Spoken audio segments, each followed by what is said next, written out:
Those of you who are not familiar can easily Google and find out the details. WikiLeaks CIA Vault 7, which happened in March 2017. WannaCry, May 2017. Equifax, which a lot of us got affected in July of 2017, and most recently the Uber data breach, which they announced just 2 weeks ago, but it happened in 2016. So the list goes on, and as days and weeks and months and years pass by, it's not a question of if, it's going to be when and what. We are all going to be subjected to some form of cyber attack. So today's event brings students, community and business leaders together to discuss how to discover vulnerability, understand the risks associated with it, and also prioritize the resources based on mitigating potential real-world attacks. And we have several speakers from industry who are specialized in cybersecurity related work, giving their perspectives on the importance and significance of cybersecurity, challenges faced by both government and private entity, and also they will be sharing with us some of the later findings in the cybersecurity area. I also want to, since this event is organized by the Center for Cybersecurity, I want to give you a little bit of information about the center. The center is housed in the College of Engineering and Computer Science, and it focuses on spearheading education, research, and community outreach. Security Day today is part of that community outreach. In addition, we have our faculty members making themselves available to go to companies and share information regarding the research they do. Mikhail organizes hackathons on a regular basis. Our students go and participate in security competitions. And we are out there in the community letting people know what we have found out from our research through the Cybersecurity Center.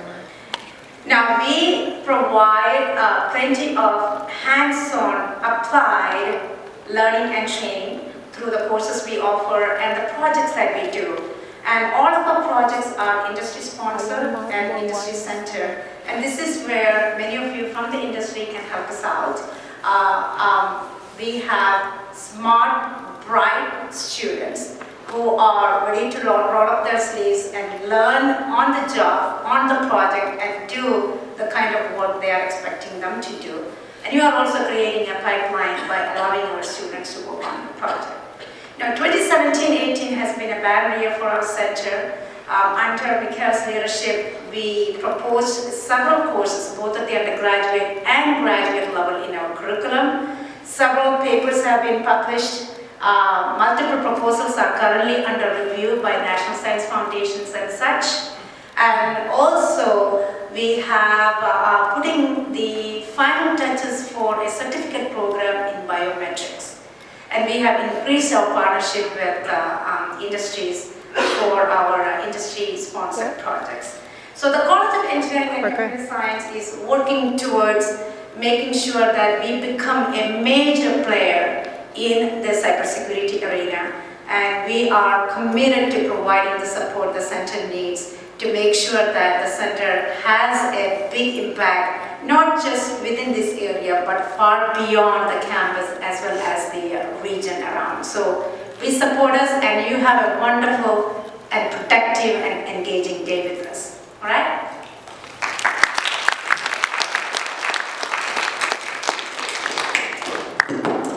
1, 2, 3 testing. Okay, great. Thank you so much, Dr. Barua, for the introduction. But first, I want to say good morning. Good morning. Get more coffee and try this again. Let's try this again. Good morning. Good morning. That's better. Come on, you're not my students. So, well, as Dr. Barua said, my name is Mikhail Goffman, and I'm the director of the Center for Cybersecurity. So, I'd like to talk a little bit about what our center is and what it does, to elaborate on some of the points that Dr. Barua has made. And after that, we'll get started with our talks. And a few names here. This place is not a prison. I'm sorry, it looks like it. But anybody can come in and leave at any time. So some people are going to come in later, some people are going to leave earlier, so please feel free to come and go at the same time. And we're going to have lunch, and everything is on the agenda. But on behalf of the Center, welcome to Security Day 2017. So, as Dr. Barua said, we started back in 2013. It was just an experimental project by Dr. Shan Wang, one of the computer science faculty, and our previous dean, Dr. Dean Uni. And we thought, let's try it and see what happens. Maybe it'll become something. And we didn't know what we're getting ourselves into, because here we are, and we got an RCP that almost reaches to 300. We hope we have enough food. One of the other things we should learn is that not everybody likes 8 a.m. and my God, people are getting smarter. So you will be joined by many more people. First of all, I'd like to thank our sponsors who made this event possible. And they include Dell, who is our returning sponsor, Raytheon, who has been a long-time partner of the ECS Center for Cybersecurity and also ECS in general. Their partnership predates my coming. Dr. Barua, correct me if I'm wrong on this one, but I think this is right. I would also like to thank IMCOSI, our new partner. They were brought in by MITRE, and we're glad to have them on board. We'd like to thank Booz Allen, our new partner, and also our alumna, Ms. Olivia Stella, who has contributed money out of her own pocket just to help make the event happen. But first and foremost, I would like to thank our new partner, SDBC, the Center for Small Business Development in Mihailo. When they heard about the idea, they said, we're behind it, because we realize we're in business, but security is everybody's job, so we feel it's our duty to support it. I'm paraphrasing, but that's what they said. So, and of course, I'd like to thank our speakers, and instead of me talking about it, I'd just like to show you who they are with a little bit of drama.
I'd like to welcome everybody, and I'd like to enjoy the event. But first, let's talk a little bit about the center. I know. You want to hear the speakers, but I'm the last thing that stands between you and them, I promise. So, as Dr. Barua said, the key goals of our center is cybersecurity teaching, research, and outreach. Though we break them up into different categories, we see them as really different parts of the same ecosystems in promoting and maintaining cybersecurity. So, I'd like to talk about what do those things actually entail. Because, a lot of keywords. My favorite one is we're serial innovators. I know what it means. Please, if you know, please approach me and explain. So I'd like to explain things in concrete terms. So first of all, when it comes to cybersecurity education, one of our key approaches is we teach security by design. Now, why is that so important? Because we learned what happens when we don't. And here's one such example. So the forefathers of the internet, this is what they imagined when they were designing the internet. It was supposed to be a group of mutually trusting users who are connected to a transparent network. So the internet is anything but that, right? Now, I was suggested to add some kind of a funny meme here, so I couldn't decide which one to use. So, pretend that that's, your meme right there. But there are many great ones. I like the laughing horse one, it's pretty good. So, and the way that we teach it is through a cutting-edge cybersecurity curriculum. And by cutting edge, we mean courses that are recent and relevant. So currently, we offer courses in introductory security, cryptography, network security, basically, your classical core security courses, but we also have some courses that are relevant to the topics today. We have the cloud security course, and recently, those courses are slated for offer in fall 2019. We have courses in cyber forensics and malware analysis. Those courses were not conceived just by a bunch of academicians, although they were certainly involved in the process.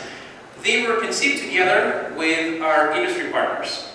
So the malware analysis course was developed in collaboration with Bechtel, and the cybersecurity course, the cyber forensics course, was developed in collaboration with our respected faculty member, Dr. David Hagethorn, who's sitting right there, who has many years of experience in industry, so his input was very invaluable. So this doesn't come from just what we think is important, it comes from what the industry thinks is important. So, and as we're trying to teach everything that we like to teach, we try to emphasize the hands-on approach.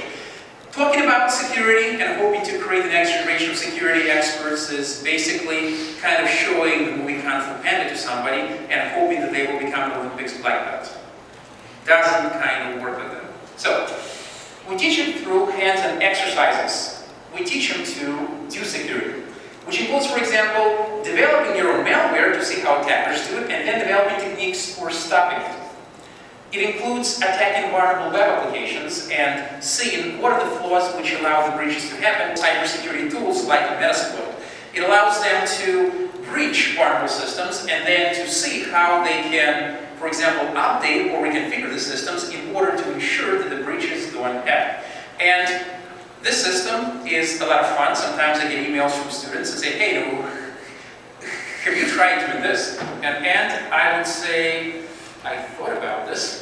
But students get really creative with this. Their first assignment was writing their own self-spreading worm and seeing how they can stop it. That was only assignment 1.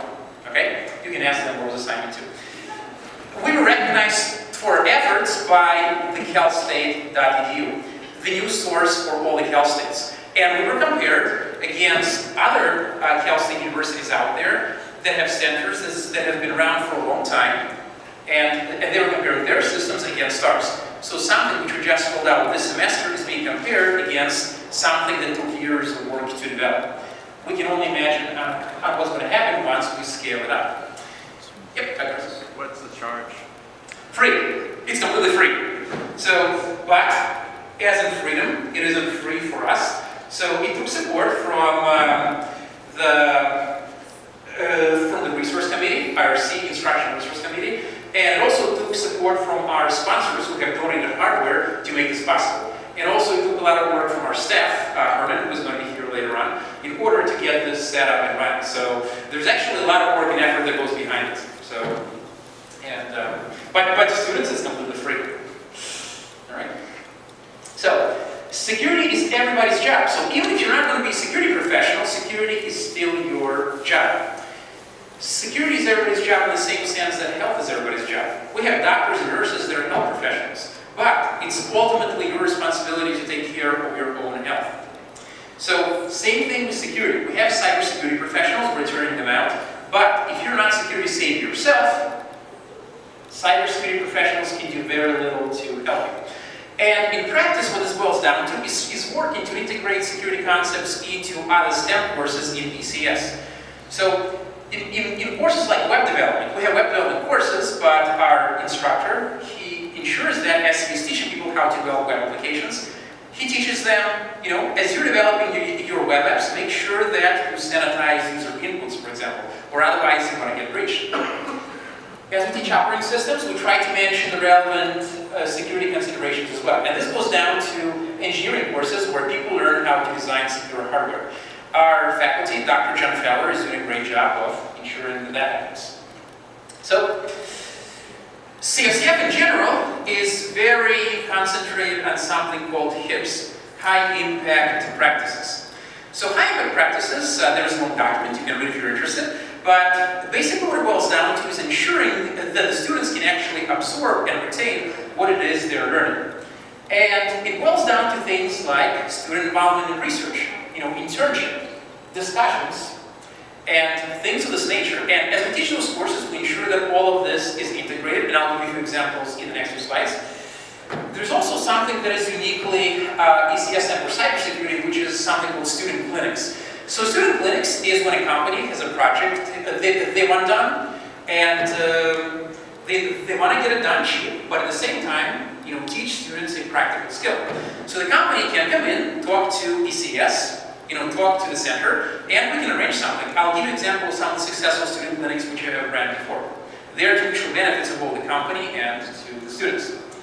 So here is one example of our HIPS. In 2016, we had a group of students who have submitted their work on multimodal biometrics to IEEE Conference for Sustainable Technologies, and they won third place. As they told me, I wasn't there with them, but they were blocked by a few people saying, "Can we patent this with you?" And say, "Oh, speak to our supervisor." That's it. So, all right. And I told them, let's talk about this. Okay. So now, and this brings us right to research. So ever since 2012, we have taken a huge leap in terms of the security research that we do. Now we do biometrics, cloud security, sensor network, hardware security, and policy analysis. We have different faculty specializing in different fields.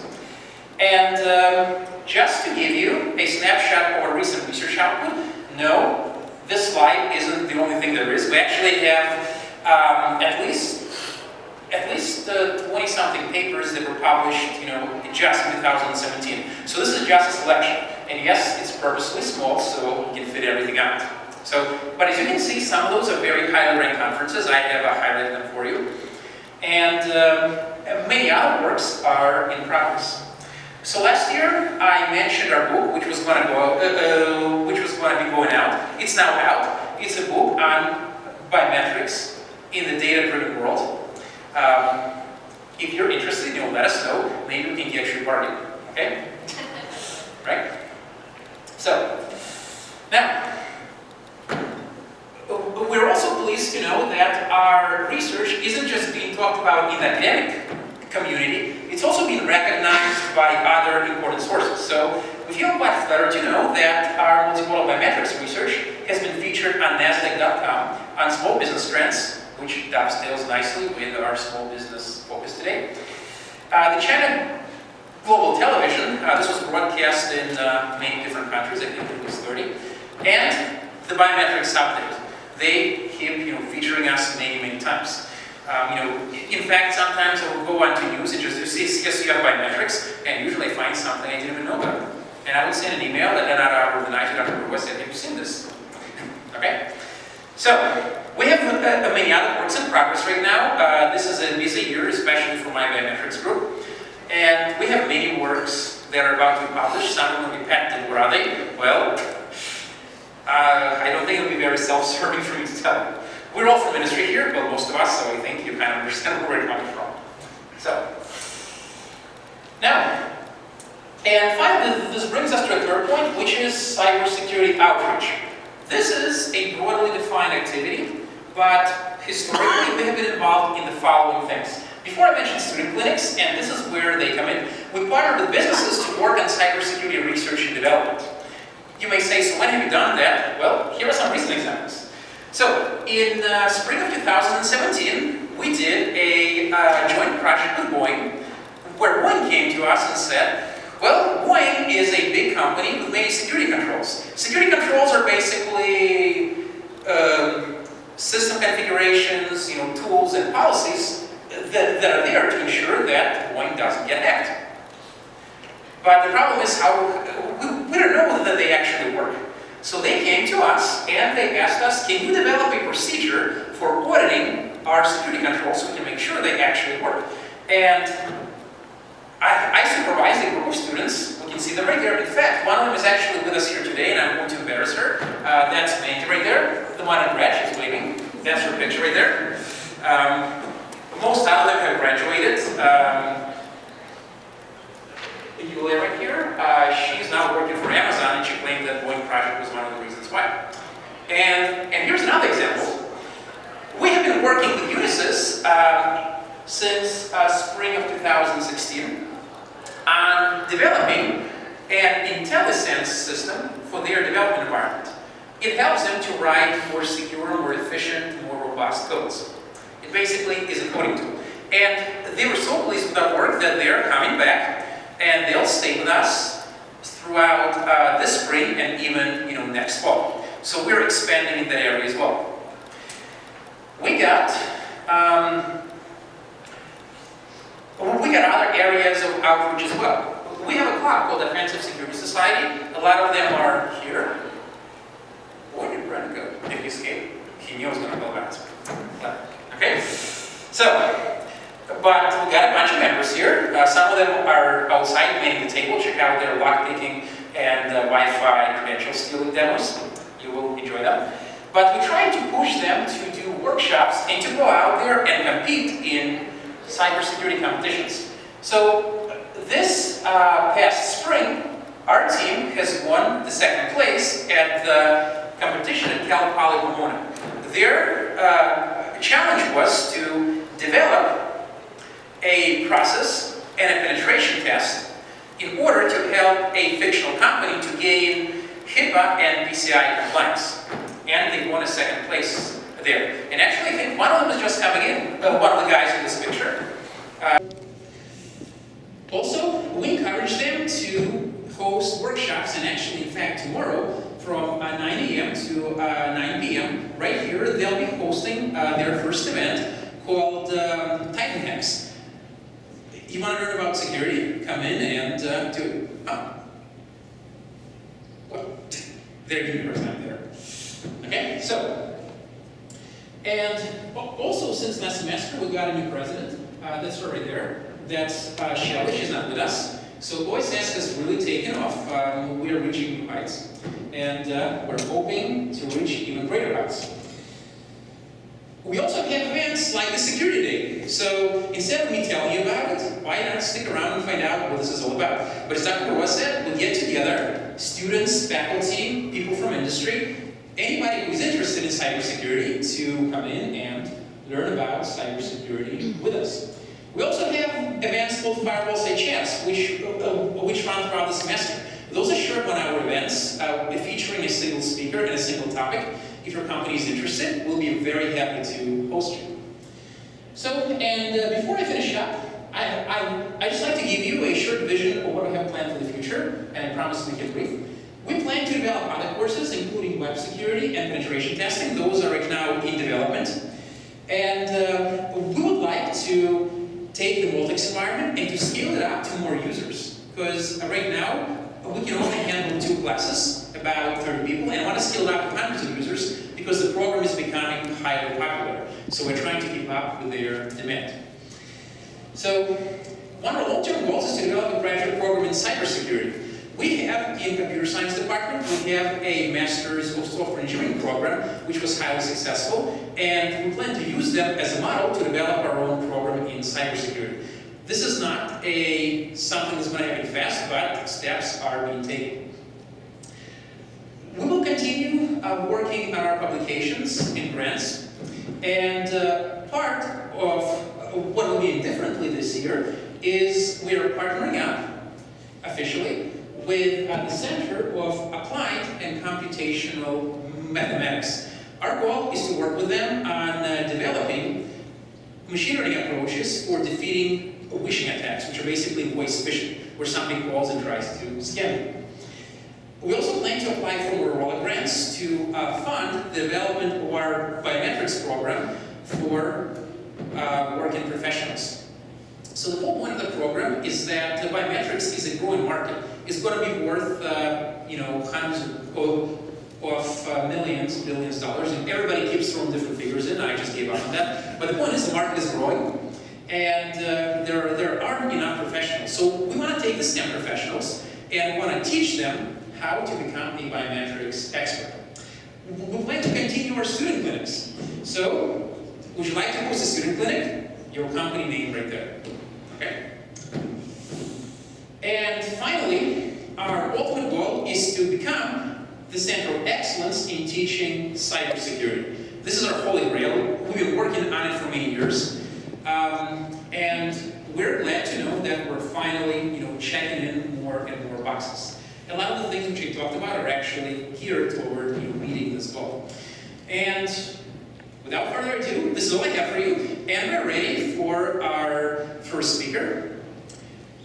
And